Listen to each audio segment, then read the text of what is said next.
প্রত্যেকটা নারীর হৃদয়ে না একটি অসীম ধৈর্যের ঢেউ লুকিয়ে থাকে। আর যদি সেই ঢেউ কখনো হৃদয় বেগে বাইরে আছড়ে পড়ে, তাহলে তার যা স্রোত, সেটা এক নিমেষে পুরো জগৎকে তোলপাড় করে দিতে পারে। আর একটা সম্পর্ক সুস্থভাবে ধরে রাখার জন্য একটা নারীকে শারীরিক ত্যাগের থেকেও বেশি যে মানসিক ত্যাগটা দিতে হয়, সেই সহনশীলতা, বিচার করা দৃষ্টতা পুরুষদের থাকার কথা নয়। এর পরেও তোমরা নারীদের চরিত্র, তাদের কৃতজ্ঞতা, তাদের আত্মত্যাগ নিয়েও হাজারো প্রশ্ন তুলে ধরে থাকো, যেটা আসলেই খুব লজ্জার। এই পৃথিবীতে প্রত্যেকটা সম্পর্ক না একটা মায়ার বাঁধনে জড়িত।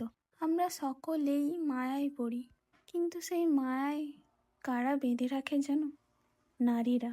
সমাজে চলতে গিয়ে যদি 2-4 জন নারীর অপকর্ম দেখে তোমরা সমগ্র নারী সমাজকে কুশব্দ প্রয়োগ করো, তাহলে ভেবে দেখো তোমরা কিন্তু তোমাদের নিজেদের জন্ম উৎসটাকেই অবমাননা করছো। ধন্যবাদ। পুরো ভিডিওটা দেখার জন্য অনেক ধন্যবাদ। আর এত সাপোর্ট আর ভালোবাসার জন্য